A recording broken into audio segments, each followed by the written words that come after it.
नमस्कार मंडळी.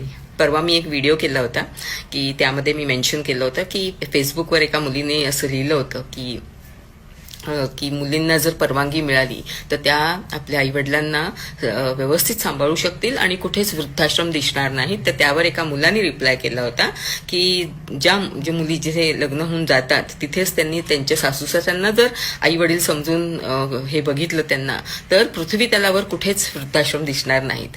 तर पहिली गोष्ट म्हणजे ह्यात परवानगीची गरजच भासत नाहीये, कारण आजकाल कित्येक ठिकाणी मुली आपलं कर्तव्य व्यवस्थित पार पाडताना दिसत आहेत. म्हणजे जी मुलंही जबाबदारी काही वेळेला घेत नाहीत ना, त्या जबाबदाऱ्या मुली घेत आहेत आणि आई वडिलांचं व्यवस्थित सांगोमान करतायत. ते प्रश्नच नाही त्या बाबतीत.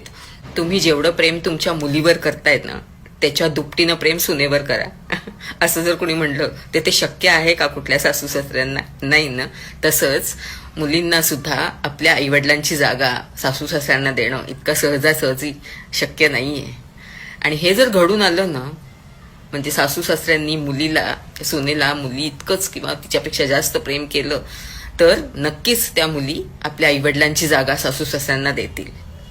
तर यावर बऱ्याच जणींचे कमेंट्स आणि मेसेजेस असे दिसले की यासाठी सासू सासऱ्यांनी सुद्धा सुनेशी नीट वागायला पाहिजे, तेव्हाच कुठे ते या गोष्टी पुढे होण्याची शक्यता आहे.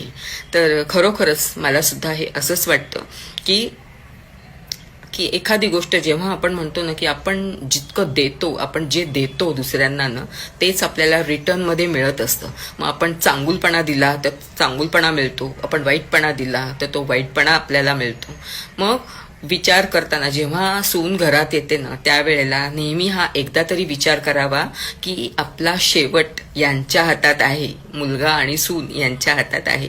तर आपल्या म्हातारपणी यांनी आपल्याशी कसं वागायला पाहिजे हा डोक्यात विचार करून मग तुम्हाला बाबा ह्यांनी आम्हाला छान व्यवस्थित इज्जत द्यावी, व्यवस्थित बोलावं, चार लोकांमध्ये आमचा कुठेही अपमान करू नये, आपल्या माहेरच्या लोकांच्या देखत आमच्याशी नीट वागावं, खाणं पिणं वगैरे सगळं व्यवस्थित, औषध पाणी, डॉक्टर कधी गरज लागली तर, किंवा आमची मुलगी कधी माहेरी येत असेल तर तिचं व्यवस्थित स्वागत करावं, किंवा दीर जाऊ वगैरे असतील तर त्यांच्याशी नीट वागावं. हे जे काही तुमची जी स्वप्न असतात ना, या सगळ्या स्वप्नांना समोर ठेवून त्याच प्रकारची वागणूक तिला तुम्ही सुरुवातीपासून द्यायला पाहिजे.